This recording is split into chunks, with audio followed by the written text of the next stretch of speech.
He's a folk coach. He's an author of,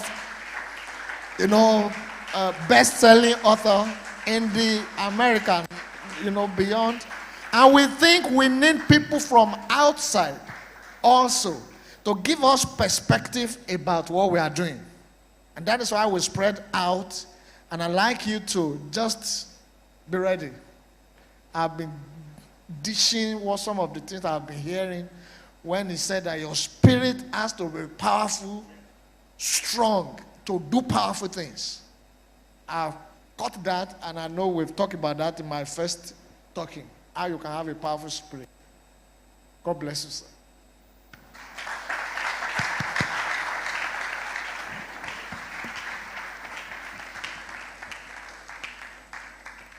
Sorry, I didn't know I was very, it's dark, but it's very clear. The window. Please, you may be seated. God bless you.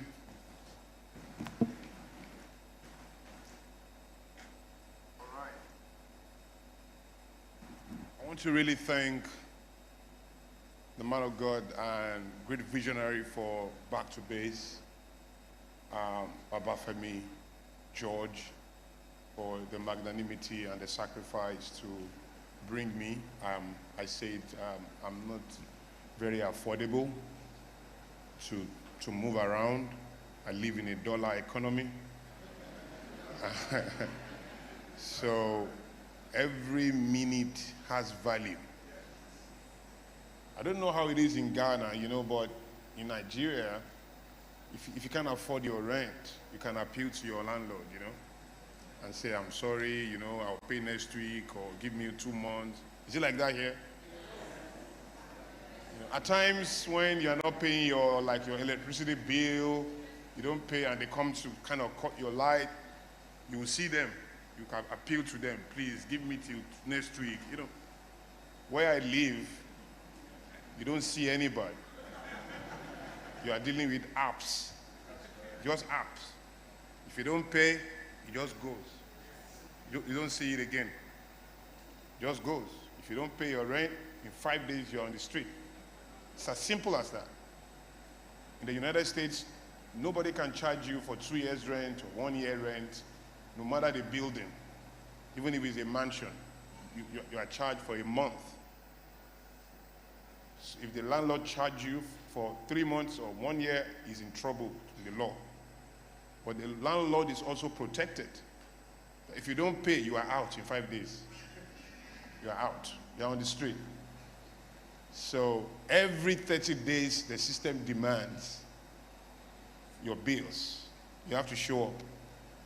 So when I move around the world, I try to remind people that the economy I'm living in doesn't say, sorry, please give me some time, next week. It's nothing like that, right? So I come a bit expensive. And I've seen 10 years 5 times with some extras. So you have an idea of how old I am. I'm not joking again. I'm not sorry. I'm not apologizing. I've done all of that in my past. Right now, whatever I've not fixed in my life, I'm not really passionate about fixing it. I can endure my remaining weakness till the day I die. It's okay. So if you really can, I don't apply to speak anywhere. You invited me to come and speak, I'll give you my terms. Since I didn't apply, just like children, they didn't apply to come to this world. They can't now come and you are telling them, sorry, I can't afford this. But I didn't tell you I wanted to come. You decided to bring somebody here. So if you can't afford it, you let me be. But there are some people you meet and you just know you have to shift your protocol. You just know. You just feel what they are trying to do. You feel the energy they represent. You just know there's something about this vision that has to shift the protocol. And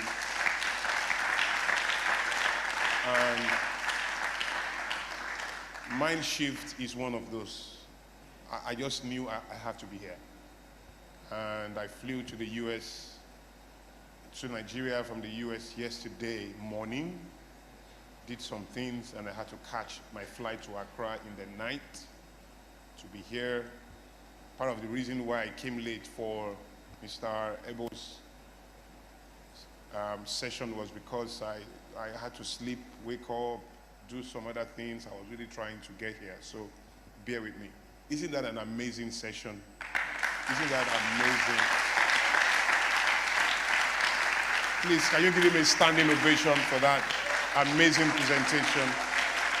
So huge.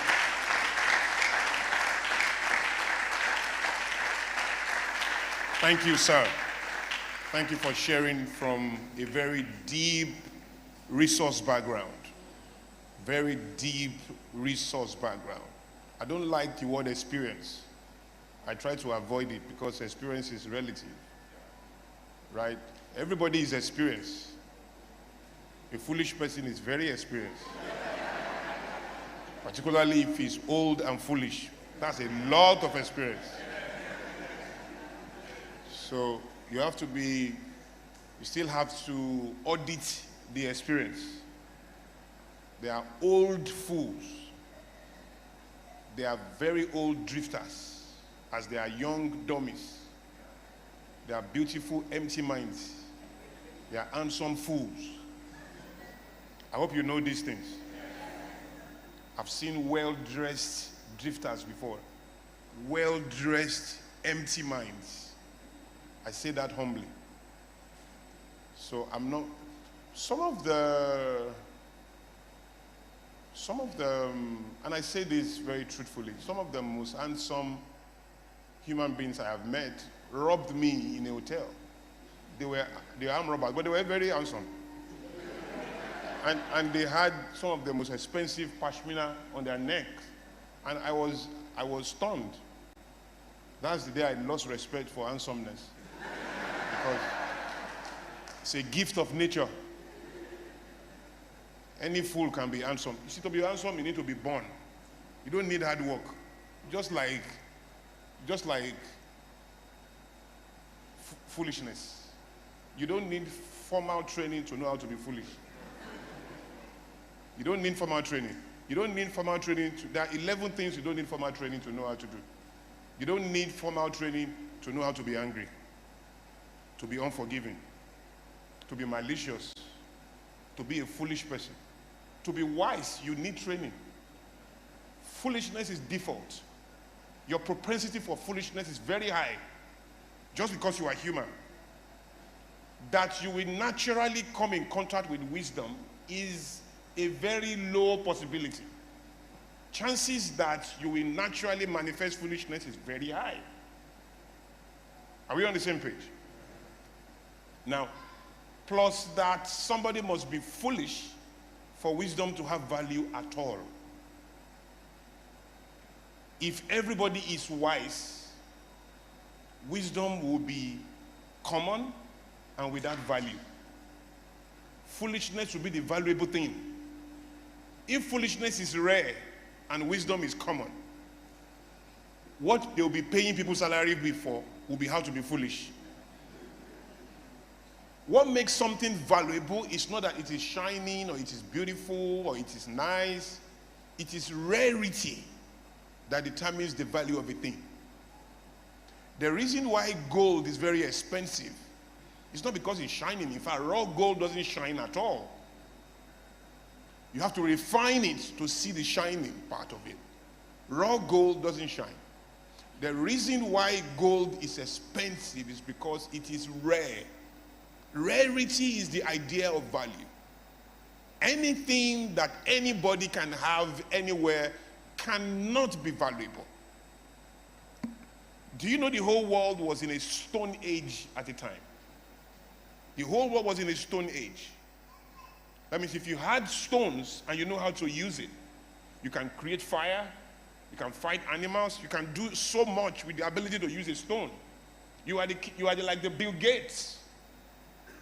But when we left the Stone Age, stones were not exhausted in the world. We still have a lot of stones.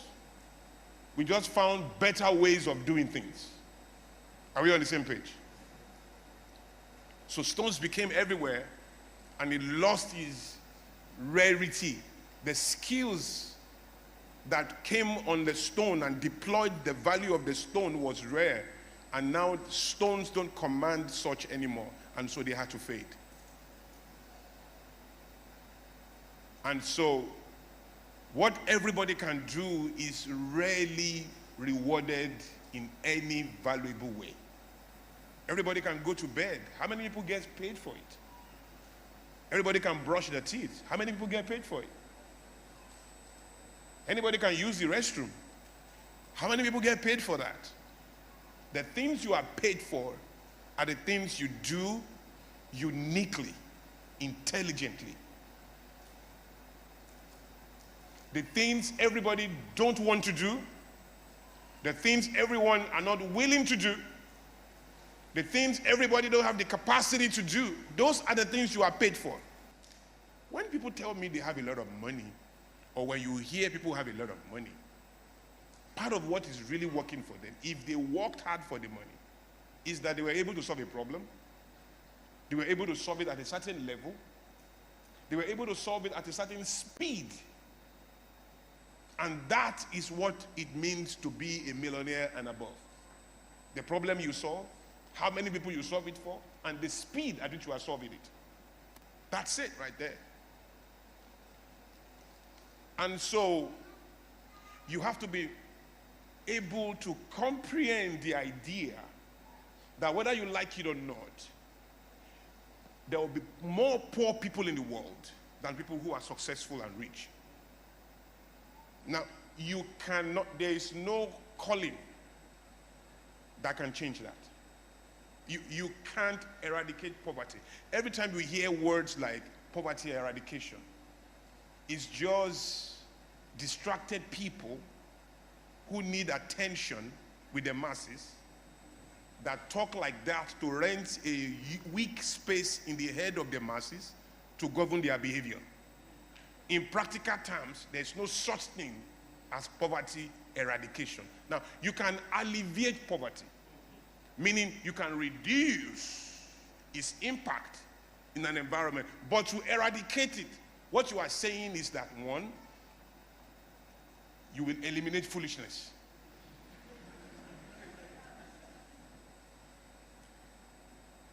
And if foolishness is eliminated, wisdom will be unnecessary. There will be no need for wisdom if people cannot be foolish. The classification for wisdom is the residual component in foolishness. Somebody must be foolish for wisdom to continue to have value. Now, we don't know who the person is. The choices of human beings will decide who that person is. Because at the end of the day, foolishness is an office. Wisdom is an office. Human beings will occupy it. They will occupy it with their choices. Their choices. Are you here? So first of all, you must end foolishness. Then you must kill the devil. If you can successfully kill the devil, which is impossible, and you can successfully eliminate foolishness, which is impossible, and you can completely control human choices, completely, particularly the irrationality of that choices. If you can do those three things, you will eliminate poverty. You see statements like end rape, is those impractical statements we convince ourselves with to help us to live with our nuisance today. It allows us to have a lower resolution of the evil in society so that we can permit ourselves to relate with it. There are stories you can tell yourself to permit yourself to manifest your foolishness. You can't manifest foolishness except you permit yourself to do it. You see, anything you are willing to tolerate will never change. You see, you want to change your life, but you forget that what you are calling life with 4 letters, life, is sustained by all kinds of things all kinds of quantities, thinking, mindset, assumptions, beliefs, choices, environment. There are so many things that determine that life you want to change. So there's no way you are going to change your life if you don't understand those things you have to change, because that life is nothing. It is the things you do that forms that life. It's like saying Ghana is a poor country. Well, Ghana is empty space. It is the people in Ghana that are poor. Are we together? You say, oh, Nigeria is corrupt. Well, Nigeria is a victim. Because Nigeria is an idea and an empty geography. The people in Nigeria. So if you are looking for corruption, you are looking for the people in the land. You really can't separate the reputation capital of the people in the land away from the label you are trying to give the geography they live in. Because the geography doesn't breathe. Human beings breathe in the geography. Human beings make decisions in the geography. So the reputation of a geography actually is the final adjective to describe the contents of the human beings who live within that geography. Am I talking to you? Stay with me. So, whether you like it or not, people are foolish. Some of your friends are very foolish. You, come on now. You may be very foolish. Now let's be clear about something. I'm going somewhere. Let's be clear about something. No matter who you are in this world, whether you are the Pope or the Bishop or the billionaire, whether you are Elon Musk or a beggar on the street, you will manifest foolishness. No matter who you are. No matter who you are, no matter how poor you are, no matter how weak you are, no matter how sick you are, no matter how terrible you are, you will manifest wisdom. No matter how rich you are, no matter how successful you are, no matter how high-placed you are, you will manifest foolishness. Everybody in the world has potential for foolishness and potential for wisdom.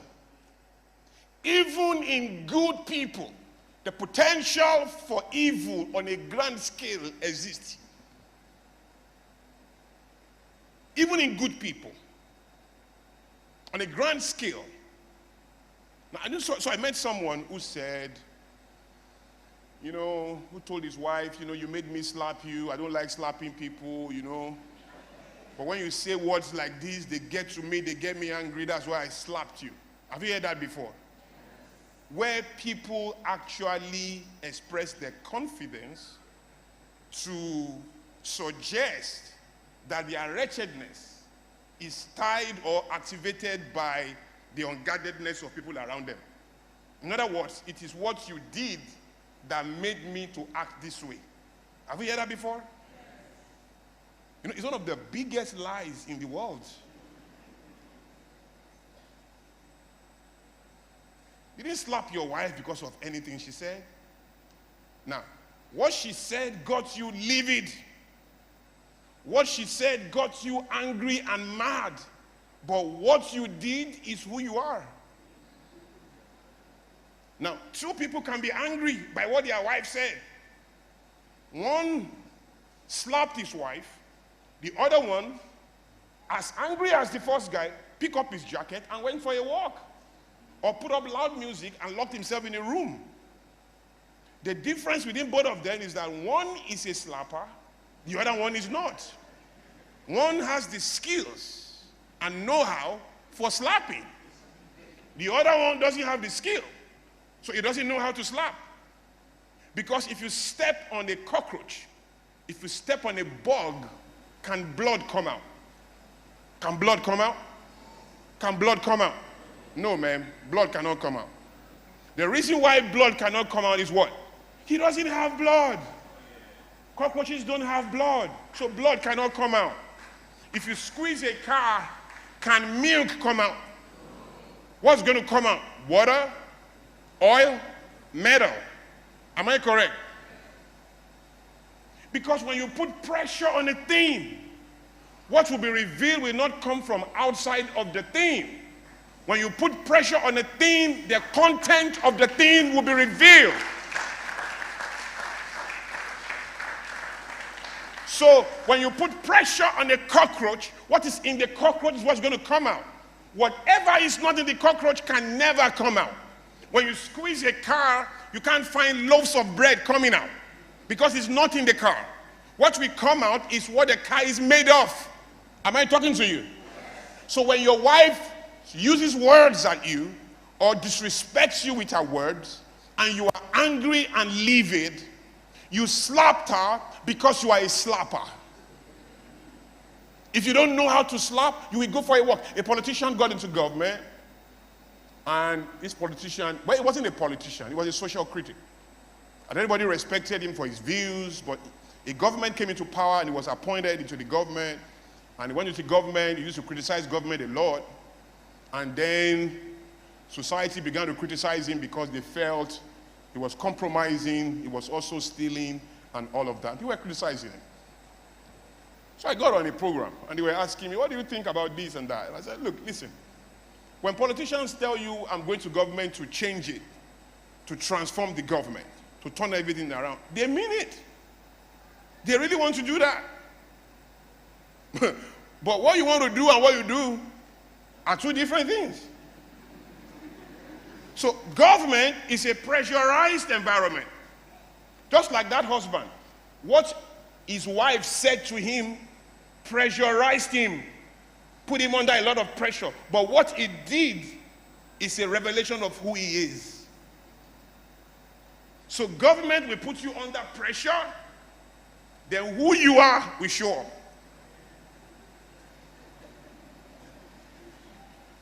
The guy is shocked that he's stealing. As you are shocked that he's stealing, both you and him are meeting him at that level for the first time. He too is not aware that this is me.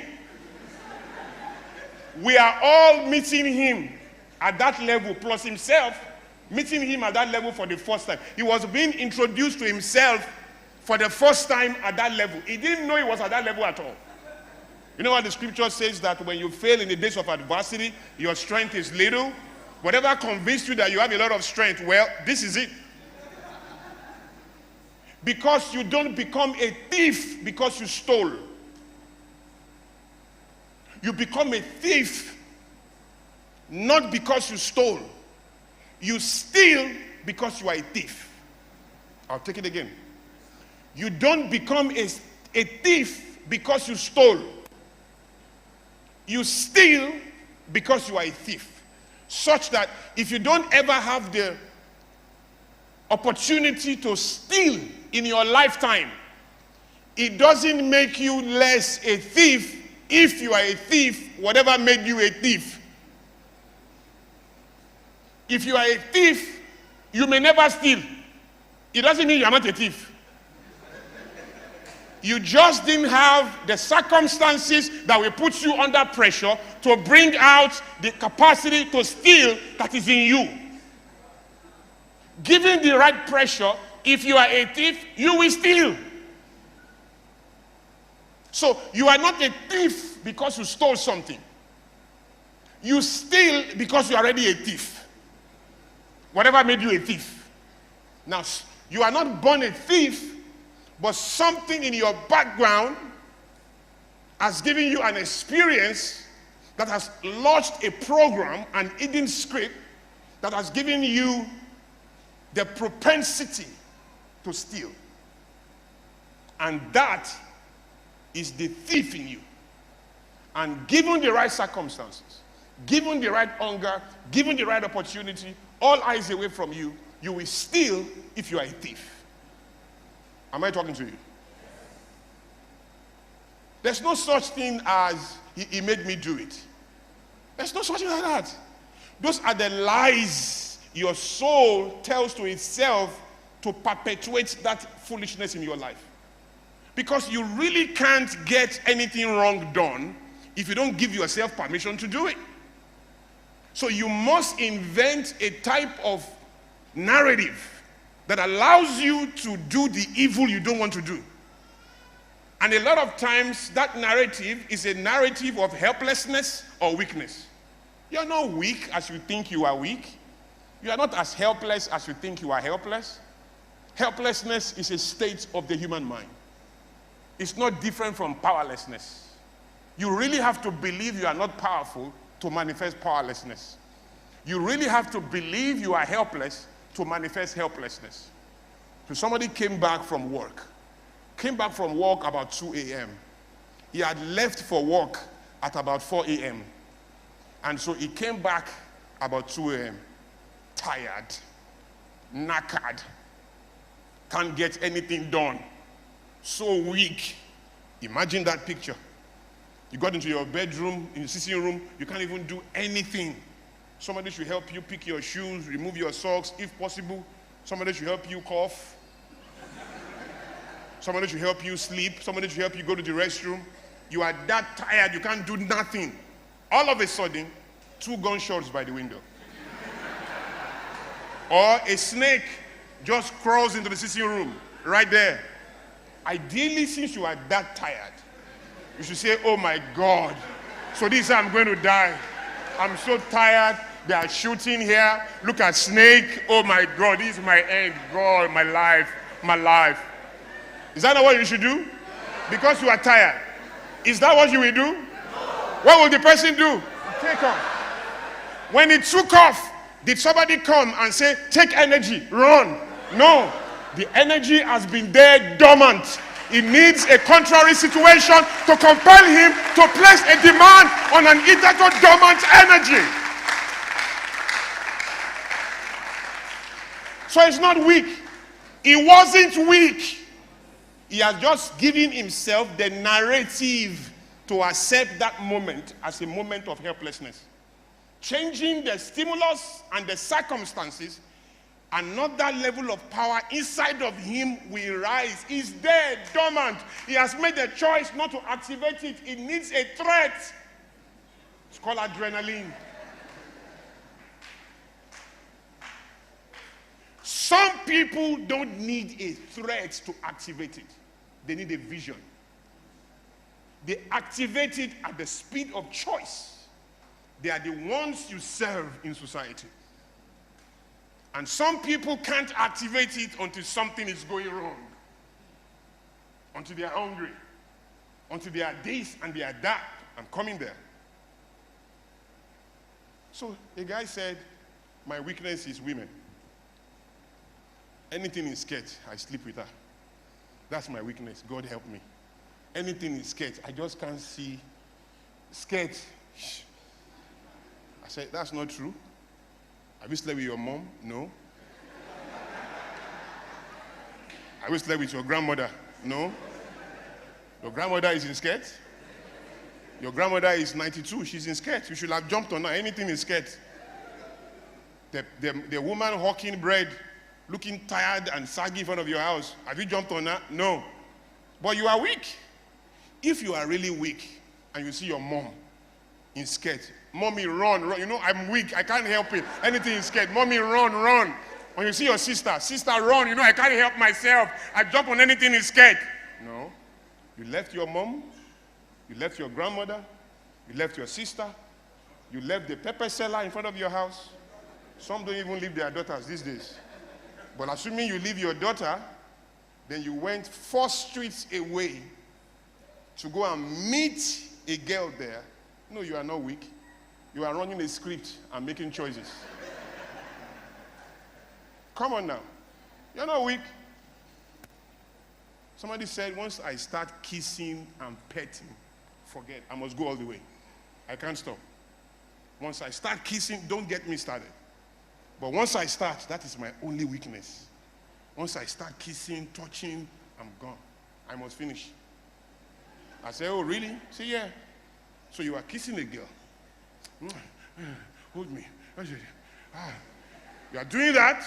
The girl said, I want to tell you something. He said, what? I want to tell you something. He said, what? I'm HIV positive.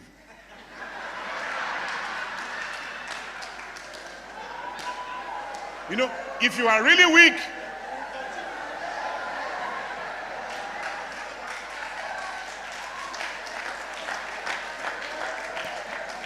if you are really weak, you should say, what did you say? HIV positive? And you are just telling me now? I can't control myself, it's too late. Oh my God. This is how you are going to kill me. Because I can't stop. I can't continue. Is that what it's going to do? Let's assume there are 3 million demons controlling him at that time. And they say, continue. He will say, excuse me, are you guys okay? Did you hear what she said? That is the day you know that you were not weak. You are making choices and running a script. A script.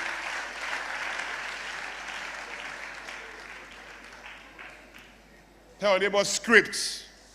One more time, scripts. Say choices. One more time, choices. If the devil is in charge, that's how we should know. You should not be able to stop. You say, no, I'm the devil. I'm in charge. Continue. You will say, you are mad, devil.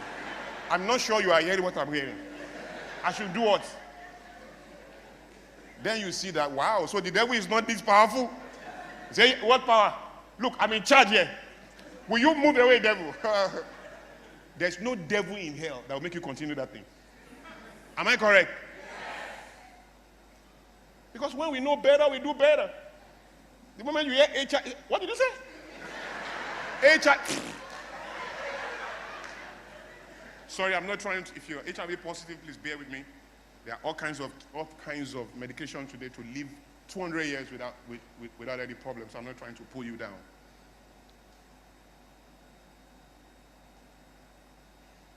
It's incredible how much capacity resides in the human condition.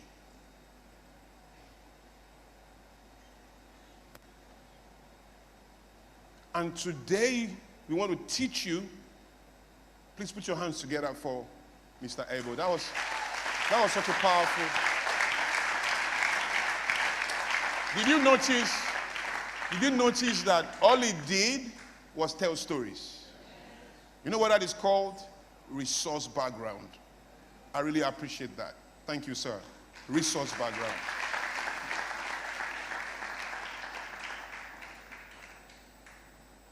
To help you to learn how to have agency. Everybody say agency. You must have agency. What does it mean to have agency? The ability to influence your own thoughts and actions. That's agency. I talk to people every day. They lack agency. There's nobody struggling. I don't care what they are struggling with. By the time you talk to them, they lack agency. Google it. Agency. You can Google it when you have time. The ability to influence. I'm not talking of agency like a company or a department.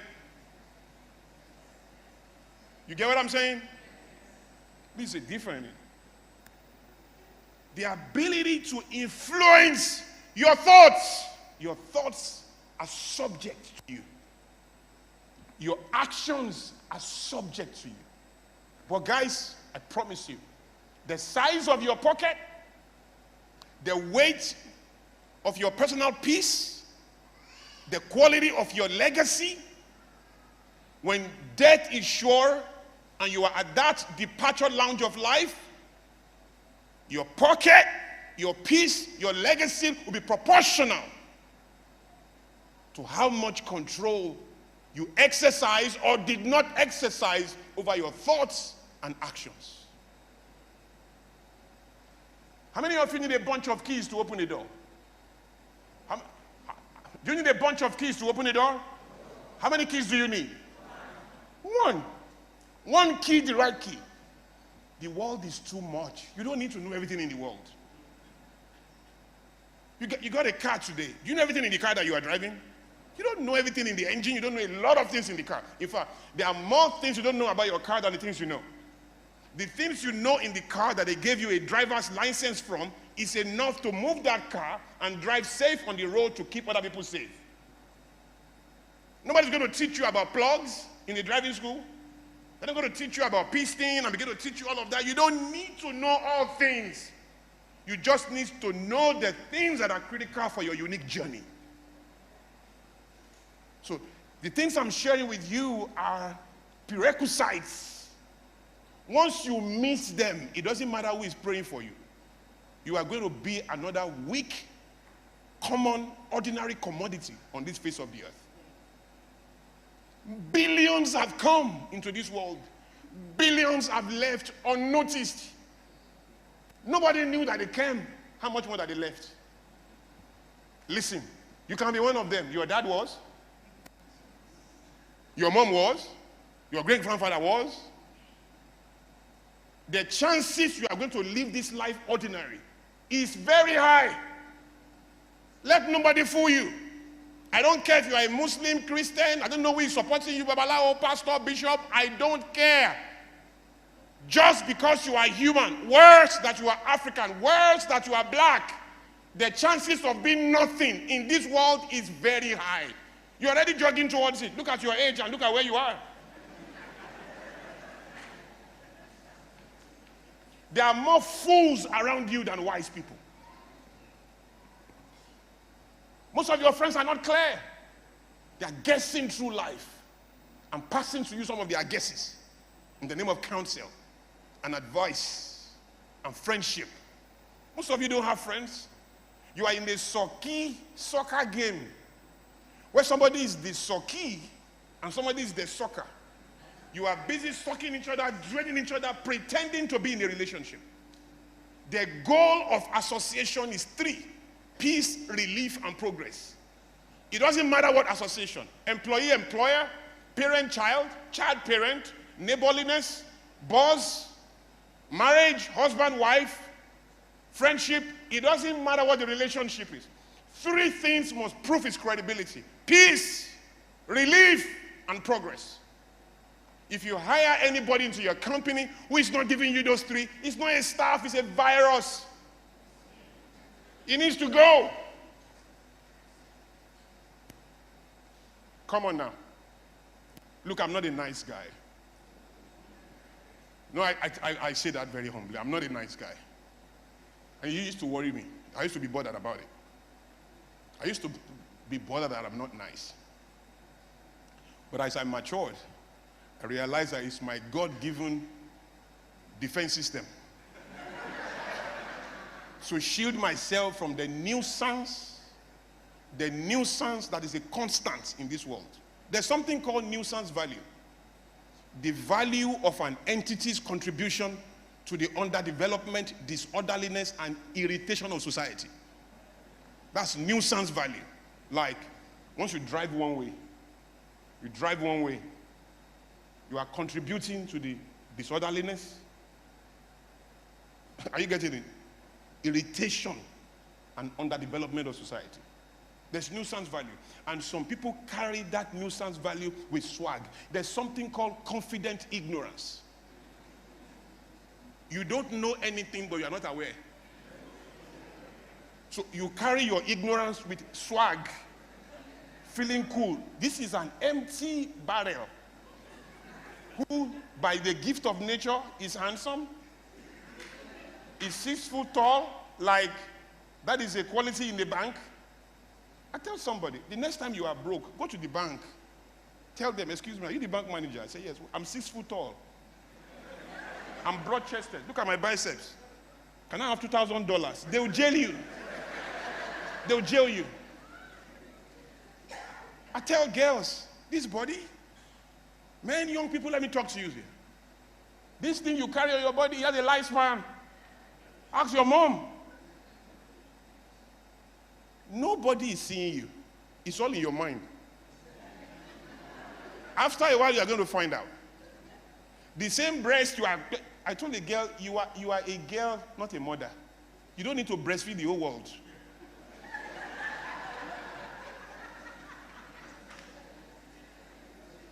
girl, not mom. You don't have any child. You are breastfeeding adults. Hello? Anyone who is 18, listen, am I talking to you? Once you are 18, you are supposed to be ready for any level of responsibility, including a jail time. If I slap you now and you are 17, I'm 53. If I slap you and you are 17, I'm slapping a minor. I can be arrested. No matter what happens between us. Even if I'm right, I can still be arrested because I'm slapping a minor. If I postpone the anger and slap you 1 year after, you offended me now, I say, okay, I left you. 1 year after I came back, Kwa! The law says it's two fighting. Two fighting. You are now an adult. You are 18. You are supposed to be ready for any level of responsibility, including a jail time. Listen, when parents tell me my son is not ready for internship, my daughter cannot date, my son cannot start a job or start a business, when they tell me all of those things, I believe them. I believe them. You know why? Because what they are not saying is that they have failed in their responsibility to get the child ready for society by age 18.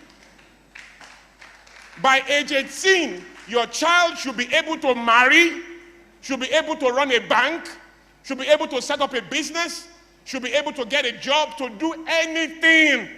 Because the social justice system says an 18-year-old is equal to an 80-year-old. An 18-year-old and an 80-year-old are the same. How did I know? If they commit the same crime, they are going to the same prison.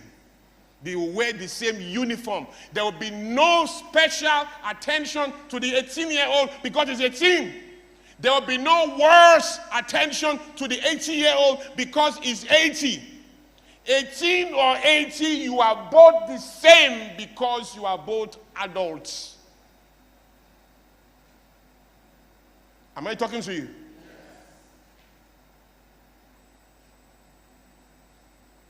And young people, look at your life. When you are 25 in Ghana or in Nigeria or in Conakry or in Dakar, what do you think? You look at your environment and compare your excellence to the foolishness in your environment. No. Compare your excellence to the excellence in the universe. In other words, everybody's praising you in Ghana. Will the Americans praise you if they see you doing this same thing they are praising you for? Will the Americans praise you? Will the Germans praise you? Will the British praise you? Will the French praise you? If what you have been praised for cannot pass the test of universality and is only passing the test of locality, you are a local fabric strengthened by the deposit of ignorance and darkness in your locale. Listen to me.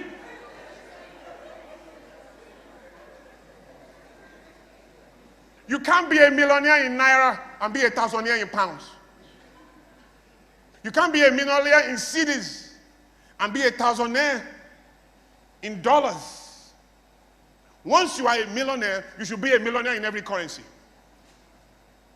Once you are a millionaire, you should be a millionaire in any currency. Because if you are a shoe, to be a shoe, you must be a shoe in every country. You can't be a shoe in Accra and be a jacket in Jamaica because you crossed a border. You can't be tall in Kumasi today and be short in Accra tomorrow because you took a few buses down here. Once you are tall in Ukraine where there is war. You are tall in Sokoto. You are tall in Accra. You are tall in New York. Once you are a table in Accra. You are a table in Ukraine where they are bombing. You can be a bombed table in Ukraine, but you won't be a bombed lion. Because the strength of a material is in its universal appeal, its global weight. A watch must be a watch in every country. A shoe must be a shoe in every country. A lion must be called a lion in any country. A millionaire should be a millionaire in every country. If you want to be a millionaire tomorrow, if it's the figure you are interested in, just take about how many cities? Just take about 50,000 cities and go to Zimbabwe. Once you land in Zimbabwe, you are a billionaire. Straight. Billionaire. Many years ago, I came to Accra when CDs was in the crisis at the time. I came to Accra. The guy who helped me with my bag, when he got to the hotel, I gave him a tip of about 500,000 CDs. Only me. Tip. The guy is helping me. By the time I was leaving the hotel, I'm not exaggerating, I had given about 50 million CDs. Only me. I called my wife, I said, we've made it, we didn't even know. I'm giving out millions here. Millions. Every day, millions. That's what I'm giving people. I said, wow, I'm so rich. But it's not in the figure, it's in the value.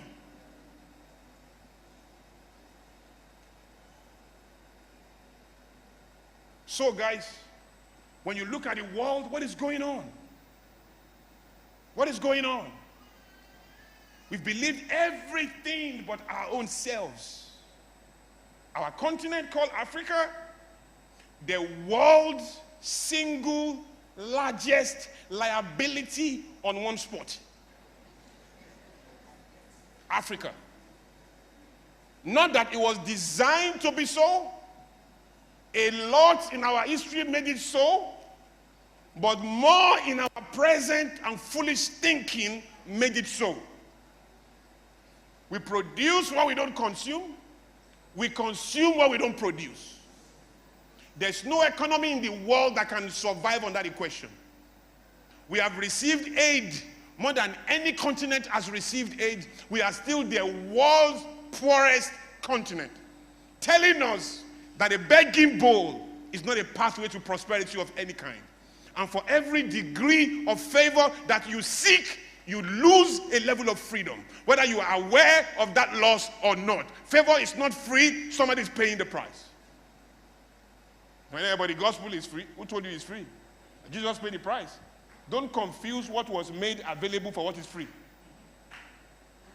It's not cheap, it cost somebody's blood. Am I talking to you? Yes. For every £1 you receive in aid, you give back 14 pounds in trade restrictions. You have never been helped. Let me tell you how it works. You have a big farm. You produce cocoa. You produce cocoa. I give you, you have $10 to produce cocoa. You use your $10 to produce cocoa. You use another $10 to cultivate the cocoa. You use another $10 to harvest the cocoa. At the end of the harvest, you made extra $30 on top of the cost of $30. How much do you now have? So you feel cool. With your $30, I bought your cocoa. You spent $30 growing, cultivating, and harvesting. I paid you $60 for it. And you feel very cool. And then you take your $60, you change your car, change your house, change your son's school, started living large. I take your cocoa to Italy to produce chocolates, expensive chocolates. I gave you a break to feel important for 6 months. I came back after 6 months to sell the chocolate to you at $90. I collected your first $30 that you had. I collected the $30 I gave you back. Then I now collected another $30 that you did not have. So now you are worse. So I gave you a temporary feeling that you are producing something. But I am coming back to take all that I gave you and more. So you gave me gold. I went away. I came back with expensive bangles. You gave me uranium. I came back with military power to defeat you.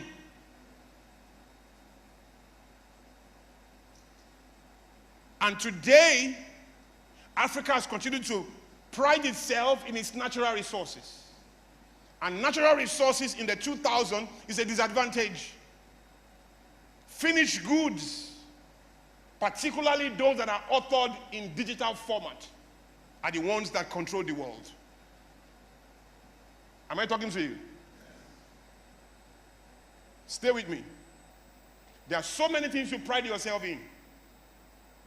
You want to look in a certain way, young people now walk in it. Say, hey man, hey yo man, what's up? Well, your great-grandfather didn't do, hey yo, what's up? Your father didn't do, hey yo, what's up? What did you get? And you have never left Ghana. So what did you get? Hey yo man, what's up? Where did you get it from? I'll tell you where you got it from. Hollywood. Thank you. Thank you. It's impossible though. Let me just tell you. I'm going to try, but it's impossible. Let me just tell you that. I'm not going to fly 12 hours in, 12 hours back, to come and talk for 25 minutes. No way.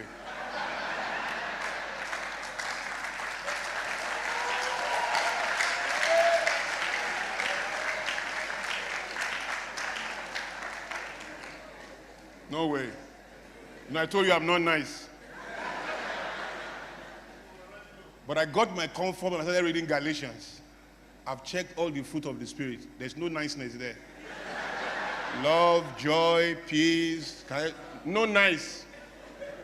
So I'm free now. I don't have to be nice. Because when you try to be nice, you are going to try to make people like you. When you try to be nice and you make people like you, you will say no when you should say yes. You will say yes when you should say no. You will smile when you should frown. You will frown when you should smile. You will be busy trying to be in everybody's book but yours. Don't try to be nice, try to be respected. They may not like you, but they will respect you. So I'm never interested in being liked as long as I keep my respect. Come on now. Are you here? But let me go. Let me go. I'm going to try. I promise you. Where's the sir that gave me that note? I promise you, sir, Oga, I'm going to try. That I assure you. But I don't know when I will finish, but I know when I will not finish. I will not finish by that time. And don't forget, I am more under pressure than you because I have a flight to catch today. So me too, I know. I'm checking myself. So let's go. Can I continue now? Okay. So look at what is happening in the world. Your age mates in the world are changing the world. First of all, a disservice has happened to all of us. All of us. Part of what happened to us when the white man visited us was he took our education and gave us the classroom. And we have been in the classroom for over 60 years now. We have never graduated. Because we don't learn in the classroom. We learn through observation and apprenticeship. That's how we learn. The classroom has the same qualities as the prison system. You go to jail for a number of years. You go to school for a number of years. You wear uniform in jail. You wear uniform in school. You have a curriculum in jail. You have a curriculum in school. Hello? Everything in the jail system is regimented. Everything in school is regimented. The jail is trying to produce a type of person for society. The school is trying to produce a type of person for society. In other words, if 2 plus 2 is 4, and 2 multiplied by 2 is 4, then 2 plus 2 and 2 multiplied by 2 are equal. Am I correct? Because both of them are equal to 4. So if the jail system and the school system produce the same process, then the jail and the school are the same. The more academics you acquire, the more of your authenticity you lose. Don't bring me down. Just listen to me. You can have a PhD and not be educated. In fact, I meet more people with PhDs, master's degree, who are not educated. Somebody has Master of Business Administration. He is the master of business administration. And the person paying his salary did not go to school. But he is the master of business administration. He should be the one controlling the whole business. But he's a staff under somebody who is not the master. I'm going to calm down now. I talk faster when I'm on the floor. The stage can be intimidating for me. Are we together?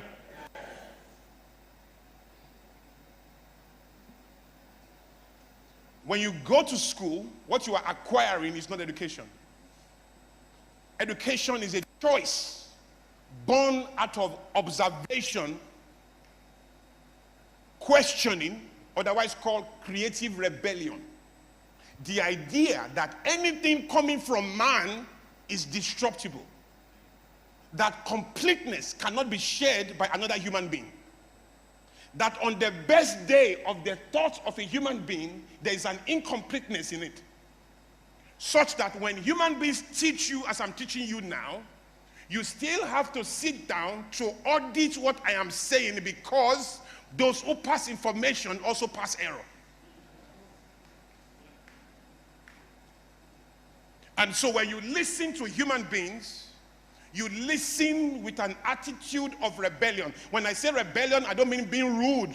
That's why I added creative to it. The idea that you know that if a human being is saying it, there's an extension to it.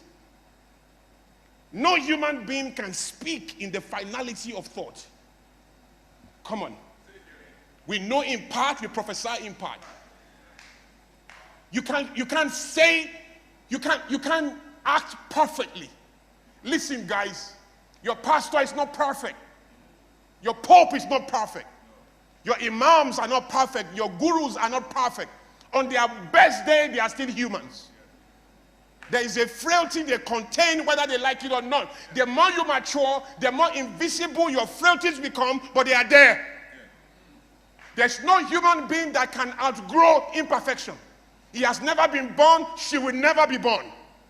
If you are married, you are waiting for your husband to supply perfect behavior.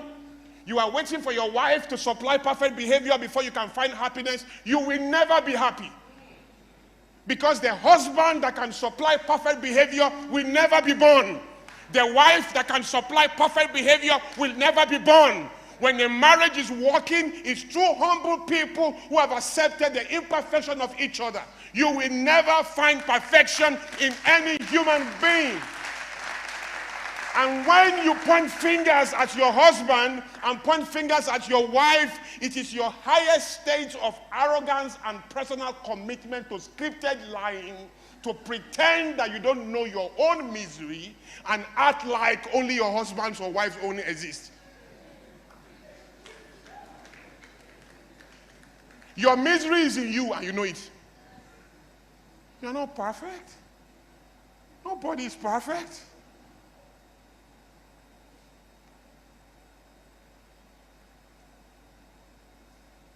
When perfect information enters you, it becomes imperfect. Because you can't contain perfection. Yeah. Sir, planet Earth cannot contain perfection. Once anything, listen, if the Garden of Eden was perfect, the serpent would not be there. Listen, if Adam was perfect, Eve would have been unnecessary. Come on. Let me shock you further.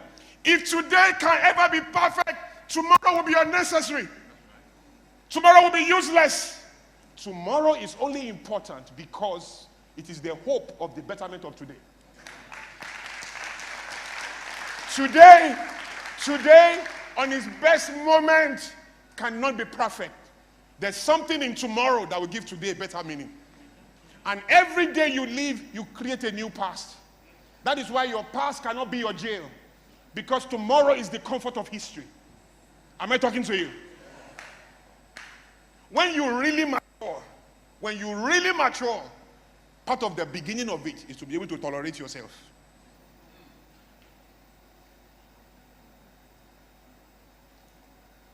There's no reward in judging yourself. You are just feeling important, thinking that you serve a punishing God. You are a fool, in short.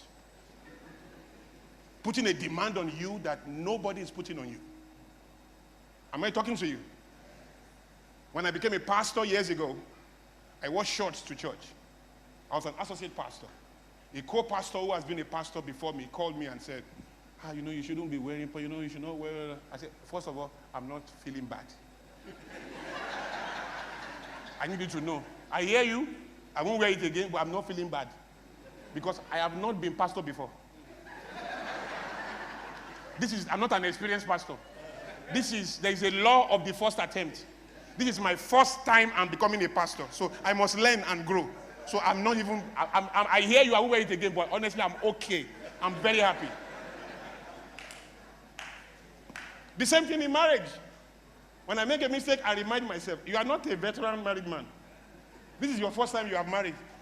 I've not been married before. If somebody has married like 3-4 times, we can say, why are you still doing this? You are a veteran. This is getting married. I'm going to make mistakes. I've not been married before. The same thing with life. I've not died before. I've not come before. This is my first shot in life and the last. I will make mistakes. I'm still going to make. Hello? I know some of you religious people have. We know what you do. That face is the face you wear to deceive all yourself that you are something that you are not. You are struggling like all of us. We know. That face is your script. It's your religious script that makes you feel better than somebody else when you are actually weaker than them. You know, there's no lazy person in the world. There's nobody lazy. It's a clash of priority. You tell somebody you cannot study physics. Somebody who cannot study physics can play soccer from morning till night. That's not lazy. If you are lazy, you should be a lazy bone. You should not be able to do anything. If you can pray for 4 hours, but you cannot study biology, you are not lazy. It's a clash of expectation and a clash of priority. They are putting you in a place you are not interested in. So you are going to struggle there. They say you are lazy. If they put you in a place of your genius, your energy begins to thrive.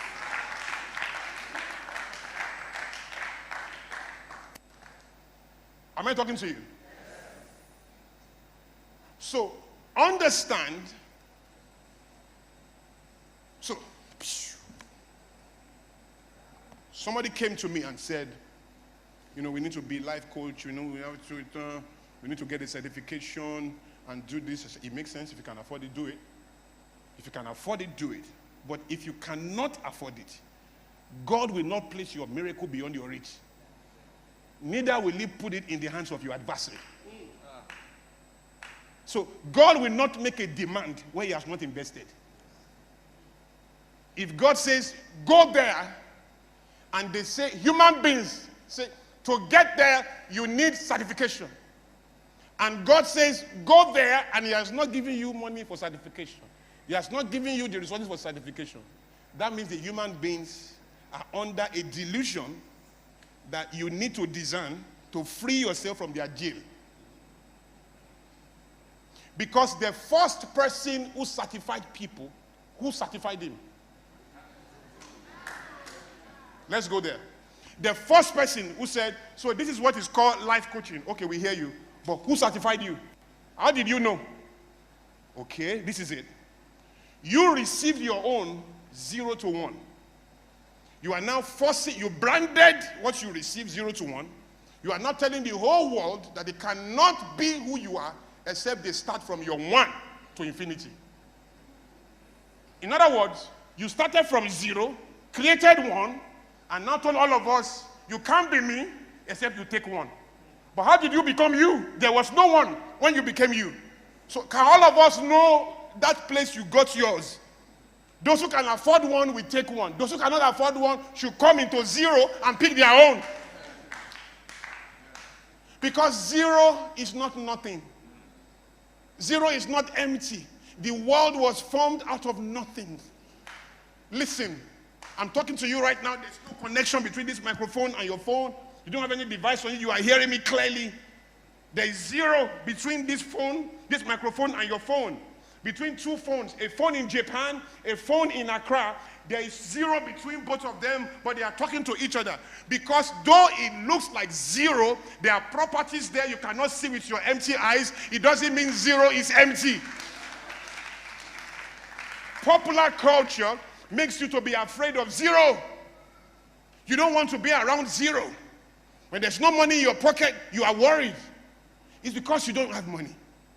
When you really have money, you are going to know that projects in this world are not done by money. When you still think, I need money, I get you. What you are saying to me that you don't know is that I'm small, inexperienced. I'm very small, I'm inexperienced, and I'm not doing big things yet. When you are doing big things, you are going to realize that it's not money you need. I'll tell you what you need before I finish. Am I talking to you?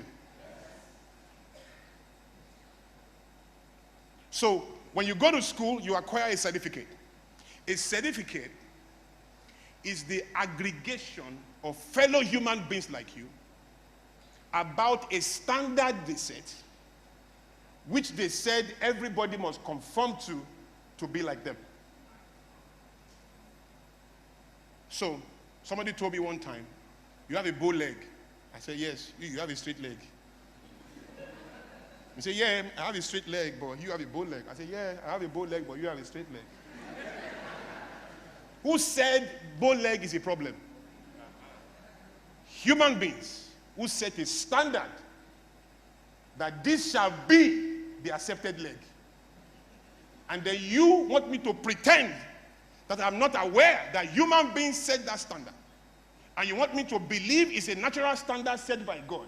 Therefore, when I see people with straight leg, humility should appear out of me. And when I find myself with bow leg, a low self-esteem should appear out of me. Just because human beings have chosen their own path and defined their own standard. I will not be in that prison. You will be there. Bow leg is a type of leg. K-leg is a type of leg.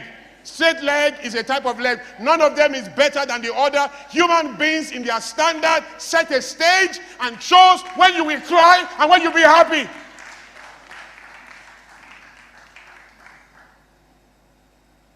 Who told you you have to speak good English? Your leaders who accepted the standard of a foreign country in the name of colonialism to judge you by the language that God did not give you is the highest level of abuse. And now your life will progress or not progress based on your ability to master another man's language. You speak your language very well. You don't have a problem with that. That's what God gave you. God must be stupid to have given you a language that is useless, such that you cannot progress in the world except you master another man's language. No! It's human beings, and they gave it a good name, Lingua Franca. Hello? Let me shock you a bit. I'm going to leave here soon, but let me shock you a bit. Have you noticed that the poorest countries in the world have many languages?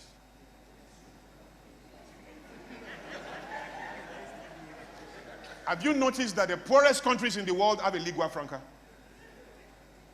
Have you noticed that the richest countries in the world don't have lingua franca? They have one language. The Germans speak German. The French speak. The English speak. The Chinese speak Mandarin. The Nigerians speak. The Ghanaians speak. Hello? The four subjects of development is physics, chemistry, biology, and math.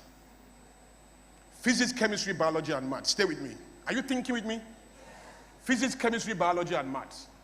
Those four subjects make everything. Every other subject is trying to sell what they make, distribute it, protect it, share it, or do something. But the subject of creation, of building, is physics, chemistry, biology, and math. The nations who master those subjects in practical terms are the ones you call first world countries. Because you need those subjects to make a plane. You need those subjects to make this speaker, to make a car. You need physics, chemistry, biology, and math.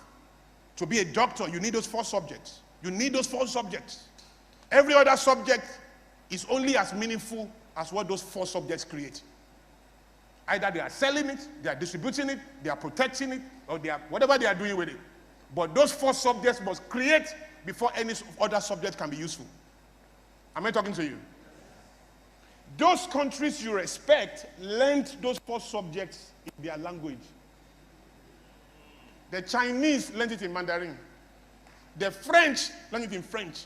The German in German. The English in English. You?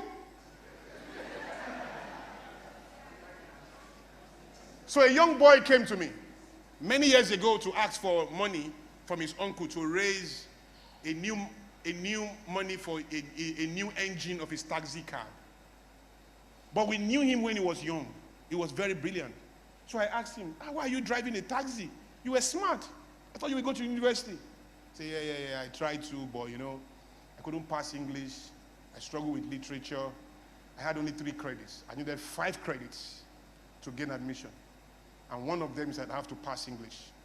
So I was struggling with 3 credits, 4 credits. I did GCE, I did WAEC, school set. It wasn't just working. So my dad said he was tired. I had to go learn a trade. And then here I am driving a taxi. I said, wait a minute. What subjects did you pass? He said, I passed economics, I passed commerce, and government. I said, okay, you passed those subjects. Question. What language did you use to pass those subjects? What language? Is it English you use? You say yes, and you passed. But you failed the English that you used to pass these 3 other subjects. I said, okay, so what is the goal? It means that when the examiner is testing his paper, the examiner is not testing the use of English. Because if he's testing that, our boy can use English enough to pass 3 other subjects. It means when the examiner is testing his paper, the examiner is testing the technicality of English. Meaning that no matter how well you can speak, if you can't tell the difference between a pronoun and an adjective, or a clause and a phrase, you are not going to pass this subject, no matter how well you can use it. So what is the goal of lingua franca? Is it communication or sophistication? Because if it is communication, our boy can communicate enough to pass 3 other subjects. The goal must be sophistication then, because what it means is, if I tell you now, my brother, I'm go to Lagos. My brother, I'm go to Lagos. You understand what I mean, don't you? You get me. That's communication. I don't need to say, my brother, so I'm trying to get to Lagos. I don't need to say that. To understand me, that's sophistication. Once I say, my brother, I dey go Lagos, you get me. Pidgin is in every language. There's Pidgin French, there's Pidgin English, there's Pidgin German, there's Pidgin Hausa, Pidgin Yoruba, Pidgin Portuguese, Pidgin Swahili. There's Pidgin in every language. Because Pidgin is not an embarrassment. Pidgin is the proof of a people's struggle with an original language. So, if I say I'm go to Lagos, it's Pidgin, yes, but it fulfills the standard of lingua franca communication because you understand me. But now, because I say I'm go, I cannot progress in my own country. Now, I can speak Yoruba very well, but it's not enough. My nature is my oppression. My nature has become my loss. Human standard has become my chance. And so, regardless of how God made me, I am an endangered species, except I can fulfill the standard of another man's language. Think about it. How many of you follow soccer? Soccer. The best coaches in the world don't speak good English.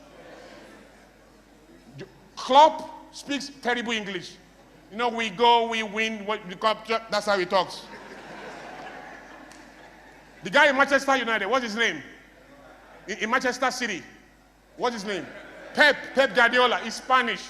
You know, we come tomorrow, we come play and we score. That's how he talks. Jose Mario, bad English. Tomorrow we come down, I'm special one, we score. That's how he talks. Clemens Westhoff, one of the most successful Super Eagles coaches. You know how he talks?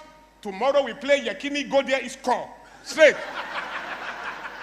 These guys win all their matches. Champions League, European League, World Cup, League. They win everything with their bad English. And guess who they are training? English people. I'm going somewhere. Stay with me. And then you sit somewhere. Do you know you cannot even marry the girl of your dream? Because if you go to her house to pick her up to church, and her dad says, sorry, where are you guys going? Say, good morning, Daddy. We are going to church. The dad will say, excuse me, what did you say? Say, well, we are going to church. Listen, except the dad is also a church-speaking father, so that by sympathetic resonance, they can find some alliance. That madness, he will just call his daughter and say, you have not found your husband.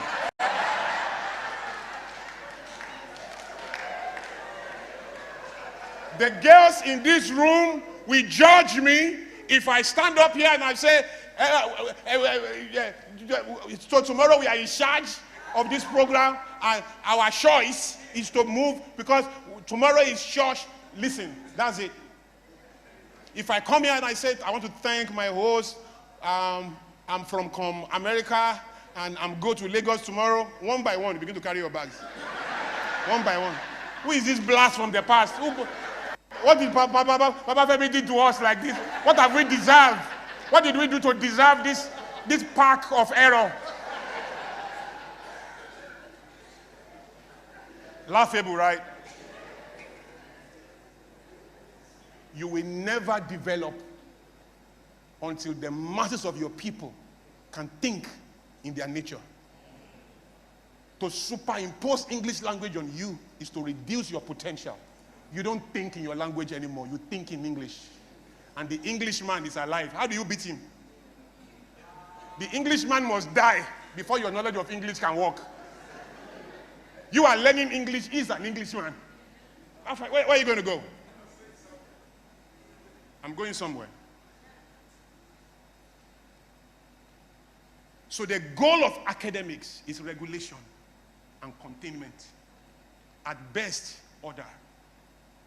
2 people can put a knife in your tummy. 2 of them. One can wake you up 3 hours after. The other one cannot wake you up again. That's the difference between a surgeon and a killer. When you need anything done in your tummy, how do you know they want to go and meet? Academics. 2 guys can carry a gun. One is a police officer, one is an assassin. If you need protection, how do you know they want to go and see? Academics. 2 guys can argue. One is a debater, one is a lawyer. Now you have a case in court. How do you know they want to go and see? Because you go and carry the debater. He will debate you to jail. So how do you know they want to go and see? Academics. Academics allows you to know this is a lawyer, who can set you free in court. But if you think all of life starts and ends there, you are missing. While academics is important, it is not education. The goal of academics is regulation, order, and containment. The guys who form the curriculum have an idea of who you must become. There's a lot of behavior embedded into the curriculum. You will not surprise them. You are going to become it.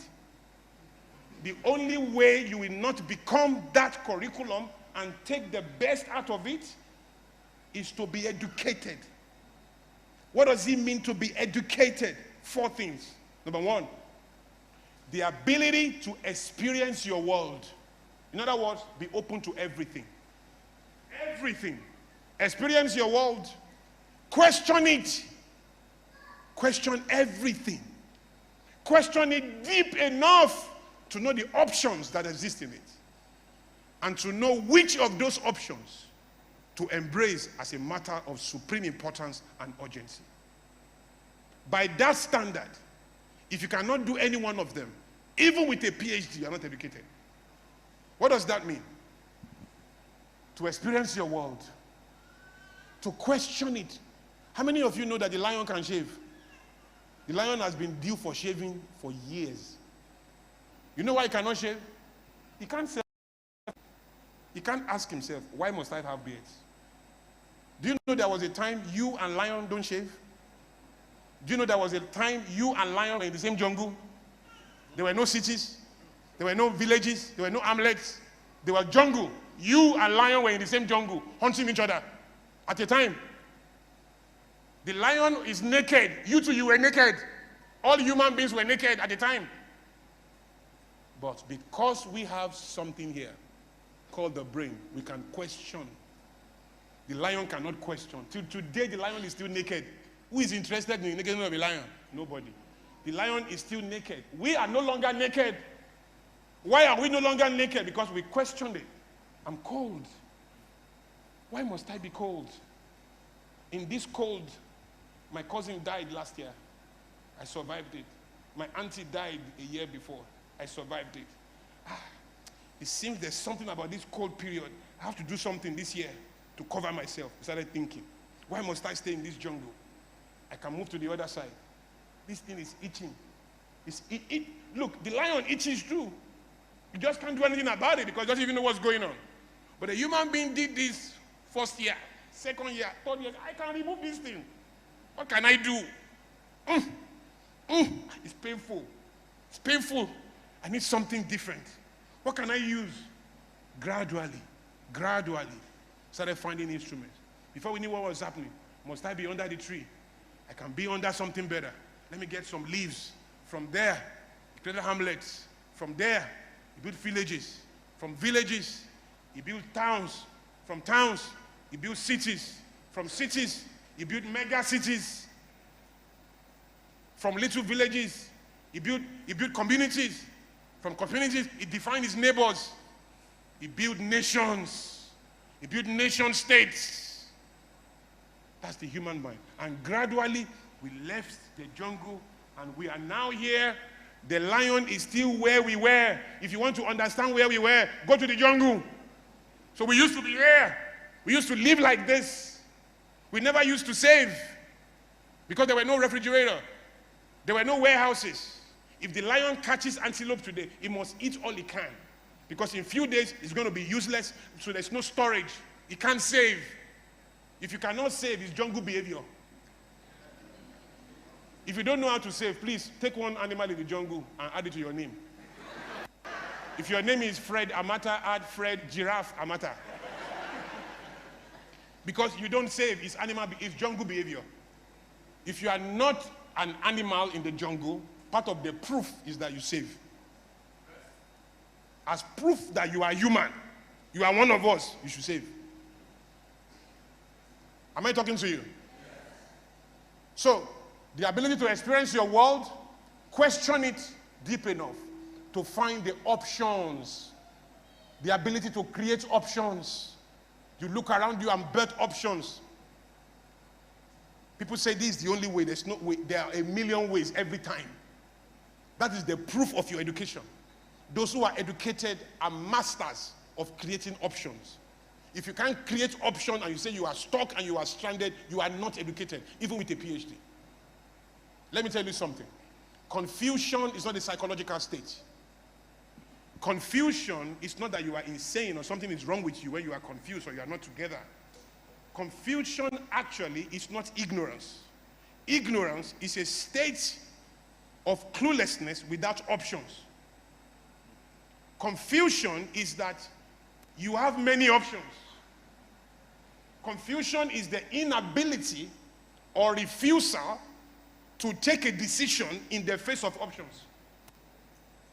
Hello? So when you are confused, it's not that you don't know what to do. You know more than one thing to do. You know many things to do, you can't take a decision. That's a confused person.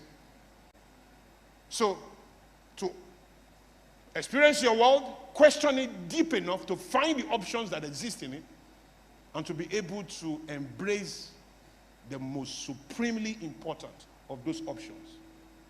That's what it means to be educated. If you cannot do all of those four things, you are not educated. If you can do all of those four things and you have not gone to school, you are educated. That's why people go to drop out of school, they still become billionaires, because they could do those four things. They could question their world. They could experience their world. They could question it. They could find the options in it. And they could know which of those options to embrace as a matter of supreme importance and urgency.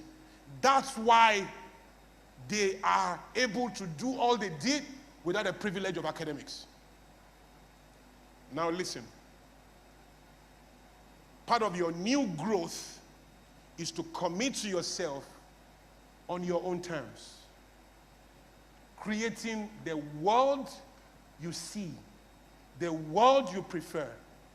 People tell me, you know, I can't do this thing. It's not just what I do. How did you know? Who is that I? When did you meet him? See, I don't just talk to this kind of people. That's not what I do. How did you know that?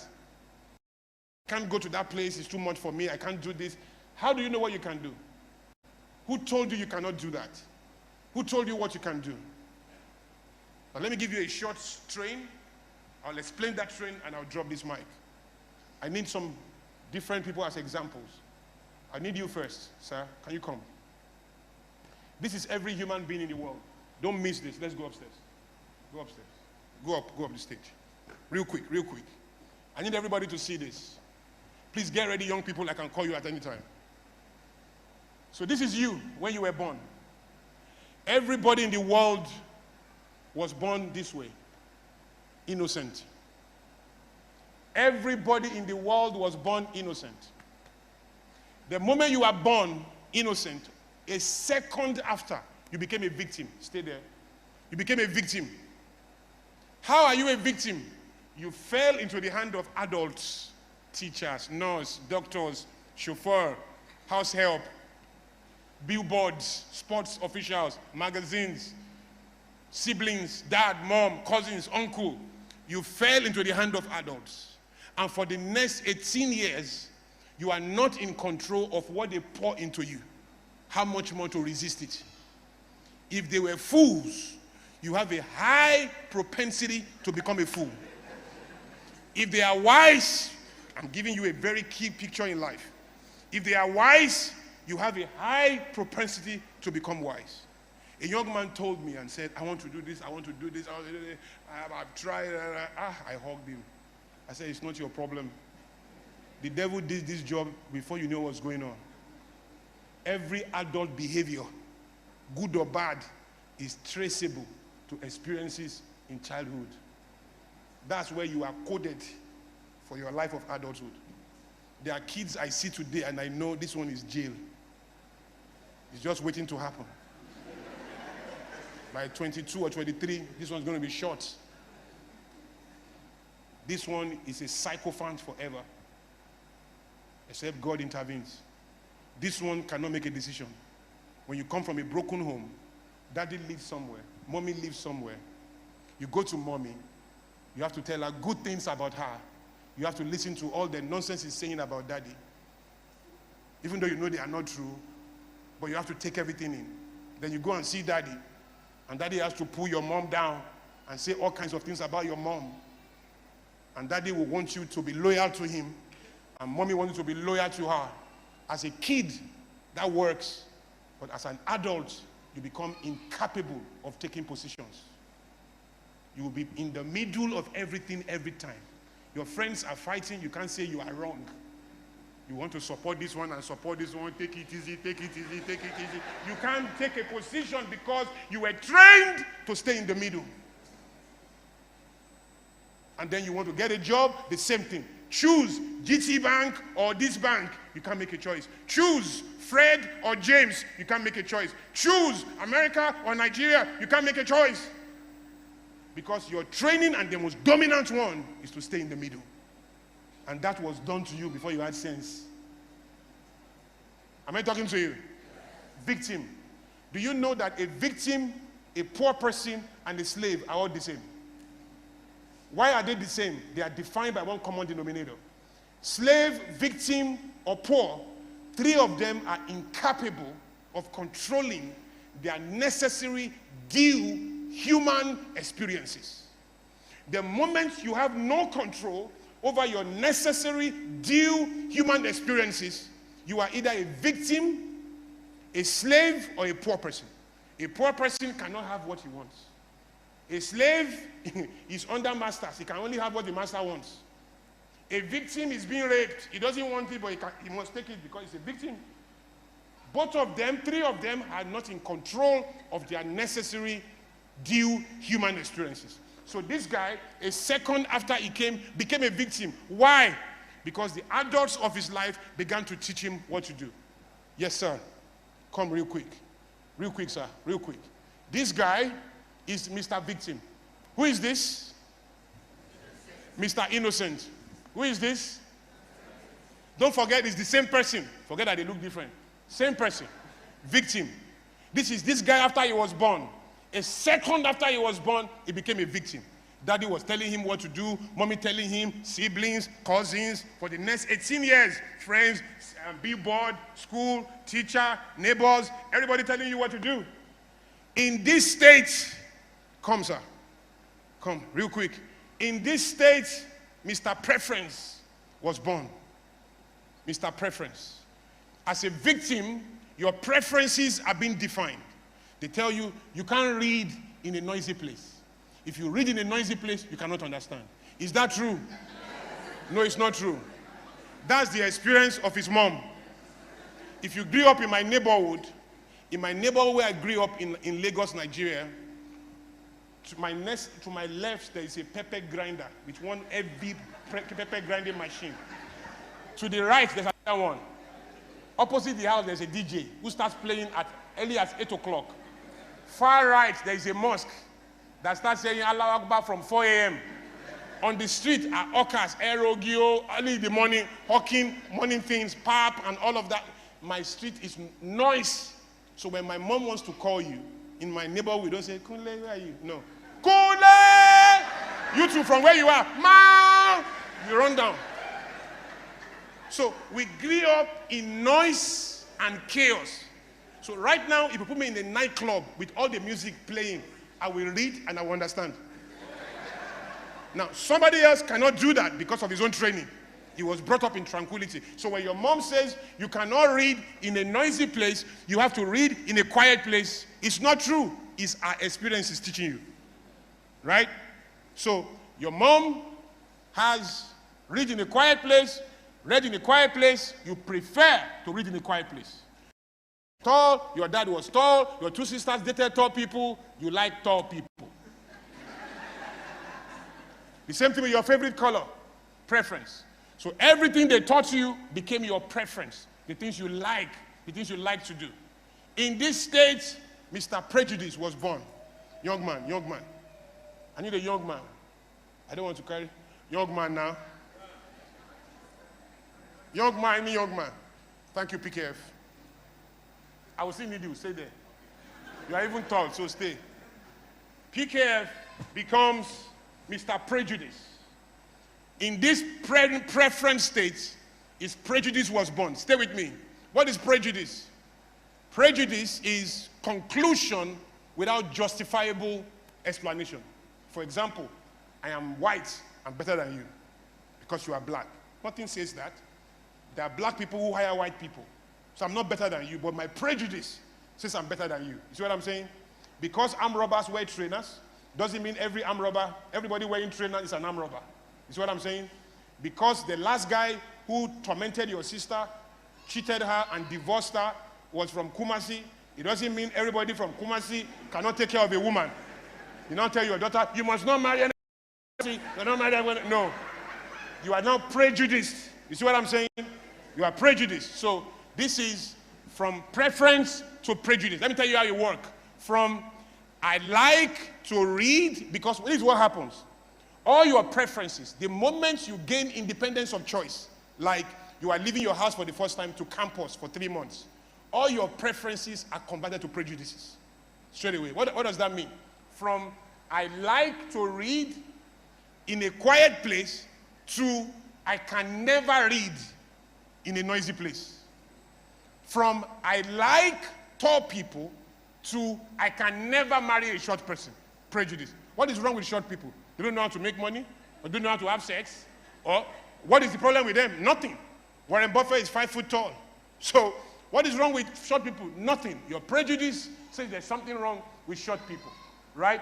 In this, your prejudice states your personality is now defined. So this is your personality.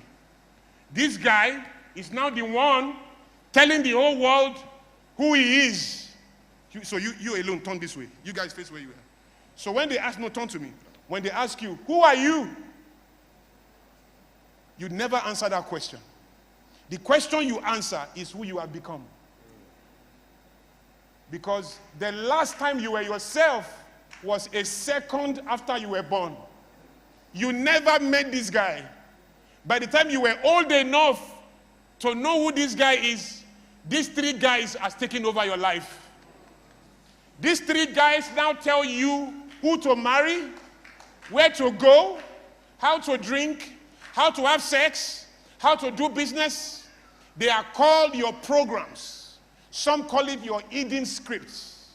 Listen, there's no such thing as a bad program or good programs. They are only programs. It's either they are working for you or they are working against you. There are programs about everything. About sex, about money, about marriage. Let me tell you one of my programs. My dad, when he was much younger and I was here, when my dad has any problem, any financial problem that is noble, my dad will never borrow money to buy clothes or shoes, but school fees, rent, noble things. He can borrow money to do that. I saw him do that and we praised him for it. But I became a victim in that equation without knowing. In that state, it became my preference, it became my prejudice, it has become my personality. And I didn't know until I became an adult building my own dynasty. In 2007, I ran into a crisis. I was owing over $1 million. It was crazy. And everybody was looking for me. From Boy Scouts, police, Girls Brigade, anybody in uniform. Anybody in uniform was looking for me. My life was upside down. I survived it though, paid every cover. But listen. In that state, I didn't know I'd received my father's program. When I entered my own dynasty, I began to face financial problems. You know, because when my father is in financial problems, he does 2 things. He sells something or he borrows. He sells something and he borrows. When I got to mine too, I just started selling something or borrow. Selling something or borrow. Until God uncovered these 3 guys to me. And said, that's not who you are, that's who you have become. So you have to uncover this program and uninstall them. Because these programs are your habits of thinking. What they do is they eliminate all your options and tell you this is the only way to do it. Listen, everything you call generational curses, generational nonsense, is generational programs. This is what they are. So your dad had sugar, ate anyhow, drank alcohol. At 50-something, he died of some liver problem.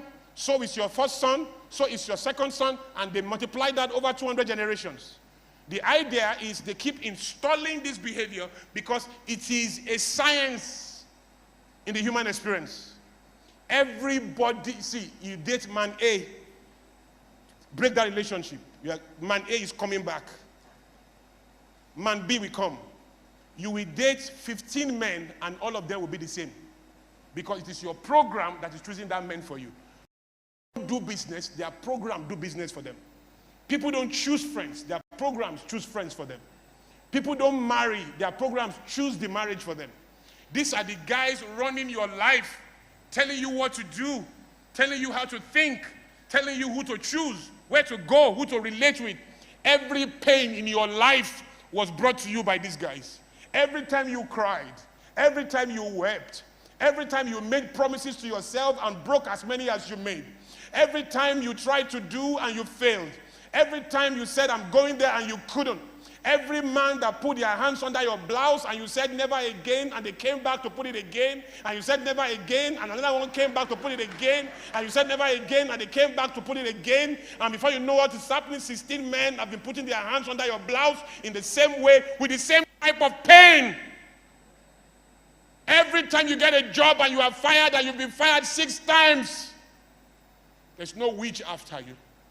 There's nobody in your village after you. If they were after you, this is where they did the job. To make sure the right program was installed. From this point, you are going to self-destruct. The devil does not have innumerable company of demons. He can't attach a demon to everybody. He doesn't have that number. So, he's not going to go around everybody chasing them. When the devil is with me, he can't be with you. It's God that is omnipresent and omniscient. The devil is not. So the devil is smarter. You rather work with programs. Install it and forget that one. Install it and forget that one. Once you install it, you have determined it's 60 years. Once you install it, you have determined it's 80 years. Just keep these 3 guys in his life and you have finished him for the next 80 years. He will be poor no matter how hard he works, as long as these 3 guys are there. There is program about poverty. There's program about wealth. It doesn't matter who is praying for you, except God come and deliver you from these 3 guys, your future, good or bad, is guaranteed. So, I want to show you something. The reason why the Bible said you should behold in a mirror, face to face, move from glory to glory is because when you need to start, this is it. If you can pay for therapy, find it. You can find a psychologist to help you through this and navigate you to find your authentic self, find it. If you can't, there's a cheaper way. It's called the Bible. Come here. When you get born again, that's what they call born again. When you get born again, Jesus takes you from here. As you behold his word, you are going to come here and meet this guy. But you are not going to meet this guy because you can't even recognize him if you see him because you never met him. So Jesus will stand here on your behalf. And as you behold him, which is his word, you begin to conform to his own image. Now, he made this guy. He knows how to navigate you to this guy. As long as you keep looking at this guy, you are going to be suboptimal and incapable for the rest of your life.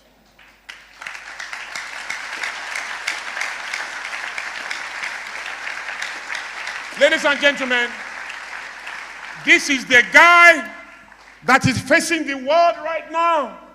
Weak, beaten, victim, defeated by his preferences, lost in his prejudices. He's saying hi, too late. Hi, he never met. His real word now is we. These 3 guys now control his life. Sir, this is not you. This is the person that represents these 3 people. I don't know what your life is. I don't know where you are. You have to face these guys. They've done whatever it is you didn't like in your life, they did it. In psychology, when you come to us for help, when you come to therapists for help, the first thing we want to do is to separate your action from who you are. Because we know your actions were not you. Programs created those actions. The real person you are, we need to find you never met. We have to introduce you to that person. You see what I'm saying? Yes. And so everything you said you cannot do, they are a lie. These three guys told you cannot do it. You can do all things through Christ who strengthens you. All guys, all guys, all. Not for a while, not for 2 months, not for a week, not some things that you know, not the things that you were taught, not the things that you were shown, not the things you read in school, not the things that did not show you. You can do all things through Christ who strengthens you. Not through your experience. Not through your experience. Not through your logic. Now, this is the world. The scripture that I wanted to start with, Mr. Ebo put it right. He prepares, and I'll give you another shade of that. He prepares a table before you. Not in the presence of your friends.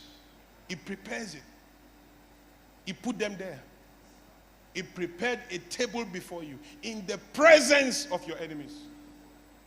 Ladies and gentlemen, if your wisdom cannot mentor evil, you are still small. If your wisdom cannot mentor evil, if evil cannot find your wisdom strong enough to defer to and take advice, you are not wise yet. There is a food you cannot eat except you sit on the same table, eyeball to eyeball with evil. The Bible says there is a table I have prepared. Your enemies are going to be on it. And you are going to eat on that table. You are both on that table. Ladies and gentlemen, if you are not on the table, first of all, there is a table. If you are not on that table, you are on the menu. Listen, if you are not on the menu, you are under the table, either as a dog or as Lazarus. The Bible said Lazarus was under the table, desiring to eat the crumbs falling from the table of the king. His desire was to eat crumbs. That was his desire. He had no desire to be on the table. He was satisfied to be under the table. And his desire is to have crumbs from the table. Lazarus had enough in him to change the life of the king. When he got to heaven, they said they didn't listen to him. Life was in Lazarus, but Lazarus was under the table. You are light, the light of Jesus, and the light of the world. And nobody lights a lamp and put it under the table. Where do you put it? On the table. You have to be on the table, man. They don't put you there. Create your own table, but a table you must have. What is a table? A place of exchange where value is being stretched between human beings and decisions that affect the life of people, how they live, how they love, how they play, how they walk, and how they die are being decided on the table.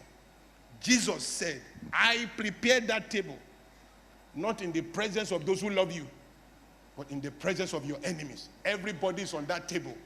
You must shine in spite of them. Ladies and gentlemen, for you to shine, you need to gain agency, man. Agency. Agency is no longer cheap.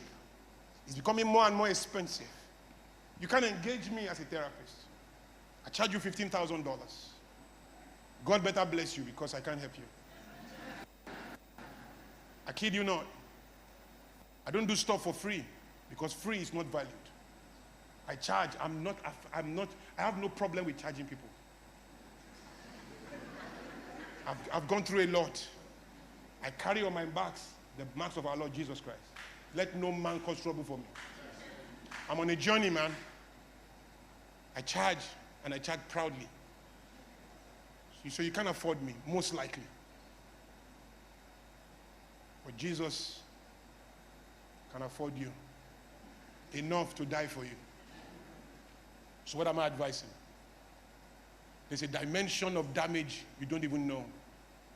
Most of us are not walking like this anymore. We think we are walking this way, but we are walking the other way. Our legs are up, our head is down. We are walking upside down. We can't see reality. When we see 9, we call it 6. When we see 6, we call it 9. When we see confidence, we say arrogance. When we see prudence, we say stingy. When we see principle, we say it's wicked. Pitying ourselves, entitled in our village, small in our corner. We need to big up and see the world. Ladies and gentlemen, you are not built for Accra. You are not the light of Accra. You are not the light of Ghana. You are not even the light of Africa, but the light of the world. The world. Some of you are fashion designers in this room. The whole world needs to wear what you do, needs to wear what you create. But you can't continue to design with Ghanaians in mind. If all Ghanaians buy what you have, how much do you still have? Somebody is a billionaire in dollars. Those who are billionaire in dollars, millionaires in dollars, they don't collect money from one tribe. They collect money from the whole world. Think of the biggest nations in the world. Japan. In Japan alone, Toyota, Mitsubishi, Honda, Sony, Panasonic, Hitachi, Yamaha. One country collecting money from all over the world and bringing it to headquarters in Tokyo. South Korea, Hyundai, LG, Kia, Samsung. One country collecting money from all over the world, bringing to headquarters in Korea. Germany, Anakin, Saab, BMW, Mercedes, Opel, Volkswagen, Adidas. We can go on and on. Collecting money from all over the world, bringing to headquarters in Germany. United States, all of us will mention a brand we won't finish. That's why they are the most powerful in the world. Coca-Cola, Pepsi, Gillette, McDonald's, KFC, Google, Facebook, Twitter, X, Tesla. You can go on and on. GM, Ford, Ghana, Nigeria. No, hold on. It sounds funny, but it's true. You know why? We are busy consuming, producing nothing. The novels don't belong to you. They are written by people who don't look like you. The magazines don't belong to you. They are done by people who don't look like you. If white people take away all they have given this room, all of us will be naked. This room will come down. We are consumers in the world. We produce nothing. The little we produce is as assisted by nature. If you are not carrying cocoa, we are carrying gold or crude oil. Fooling ourselves as the factory of the world. Finished goods is the captain of the universe. Listen, guys. We need to grow up. Change your vision. What do you want to do? Have a Mercedes Benz. Live by the beach. Have 3 cars, perfume, wear Gucci. You are blind. You are a fool. And you are not in the destiny of this continent. You are a huge part of a weak history that continues to keep us small. I don't care who you are. Think bigger. It is the duty of the human spirit to accept responsibility for big projects. Big projects. Big projects. Stop looking at your pockets. These guys told you they are important. Ignore your pockets. Stick to your dreams. You are not designed to hustle. Ease is your destiny. Hustling is a consequence of the fall. He said, goodness and mercy shall be before you to be pursued all the days of your life. Is that what the Bible says? Goodness and mercy shall do what? Follow you. Your dreams are to be pursued. Your dreams are gravitating towards you. Not for a while, all the days of your life, your dreams are always chasing you. You don't pursue your dreams, you position for your dreams. Positioning, beginning with oneness with your Creator. If you are in this room, you are not born again, let me tell you something. You will try. But if you are an African, the Lord is against you. You need God. Listen, when you are talking to a white man, it's not critical that he needs God. He needs God for his eternity. In this world, he can do without God.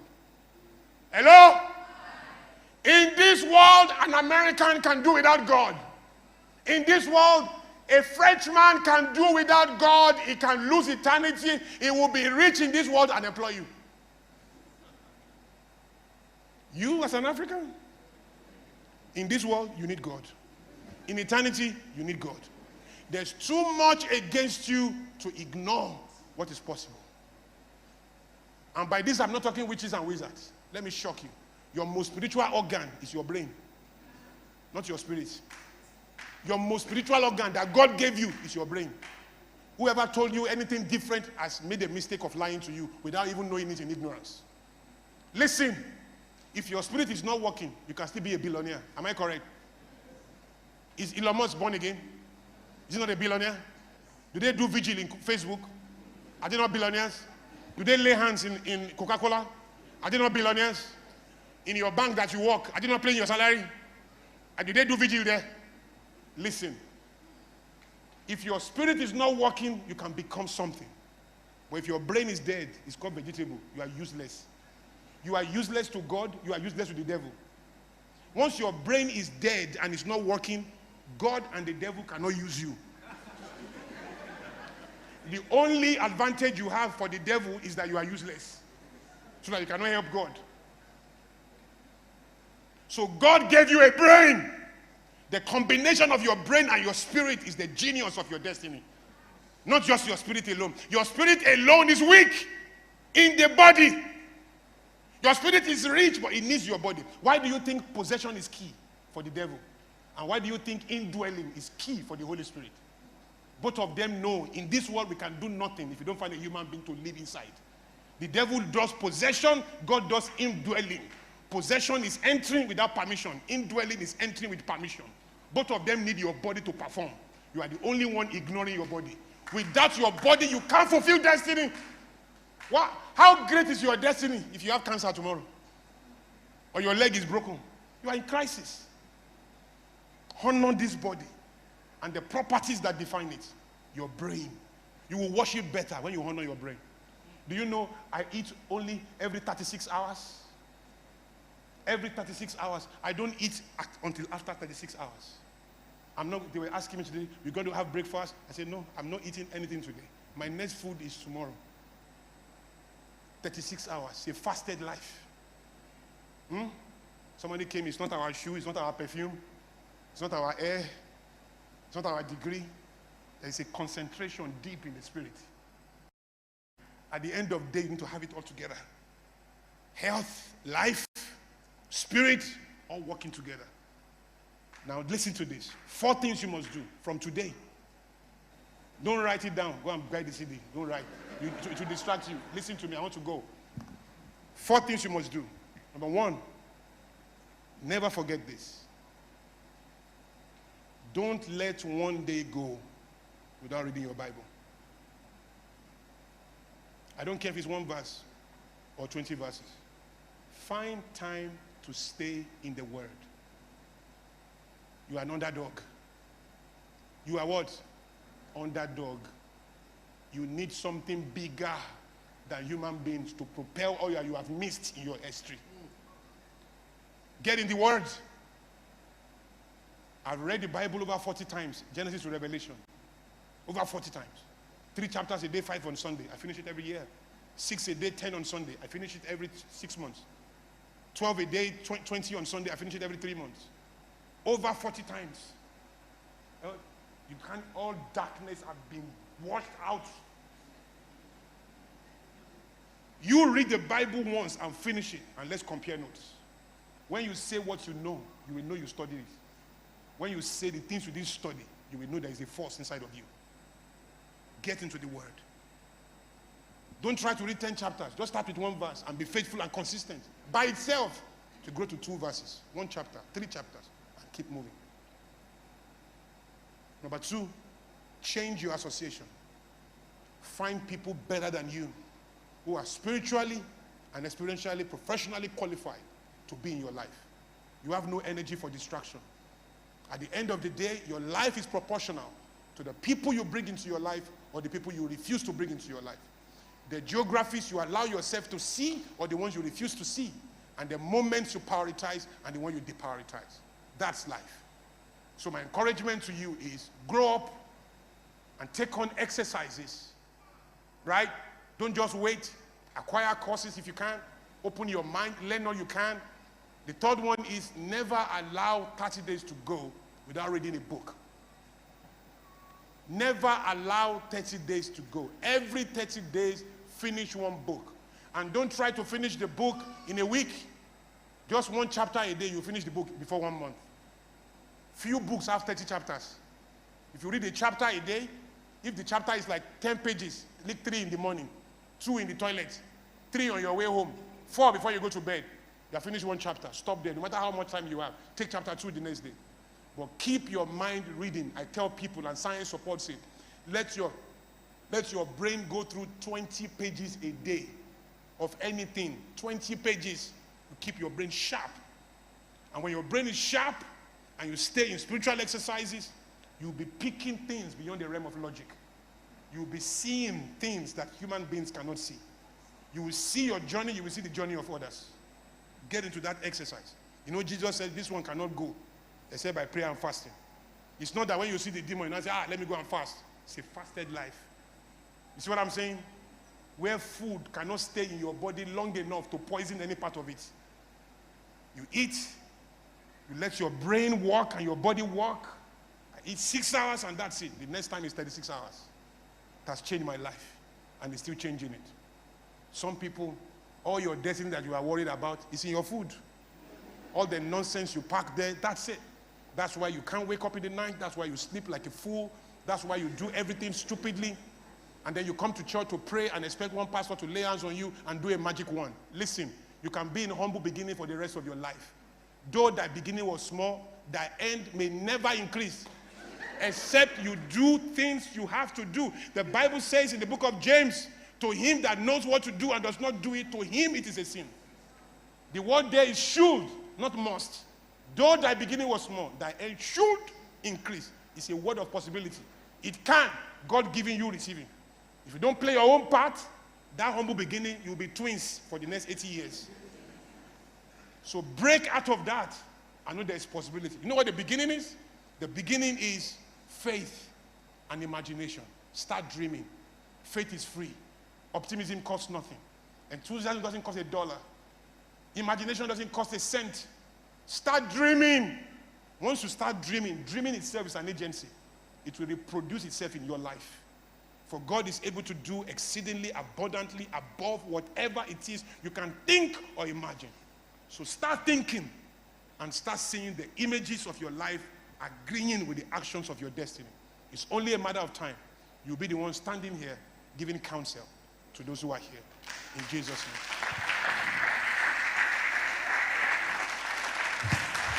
Hello. Wow, let's read better. I do. Let's read. I do have a book here. It's called A Love Affair with Failure. Wall Street Journal best-selling book. USA Today best-selling book. Forwarded by a gentleman called Bishop T.D. Jakes. Know Bishop T.D. Jakes? Published by Forbes Books. It has changed many lives. You should find it. It's available. We bought about a few copies. It's $25.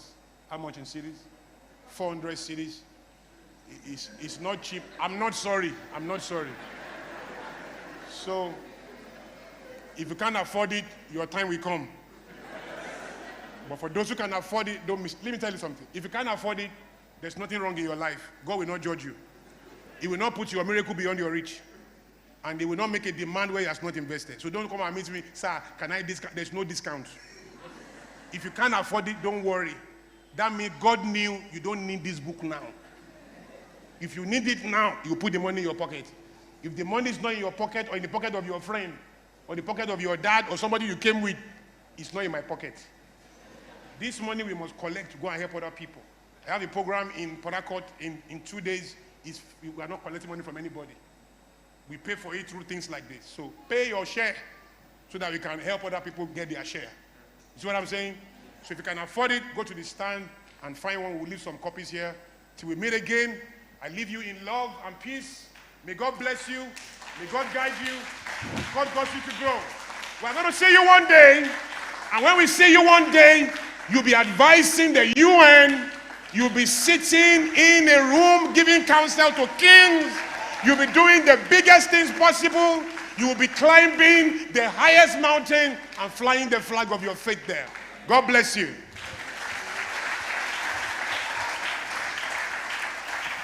Thank you, sorry.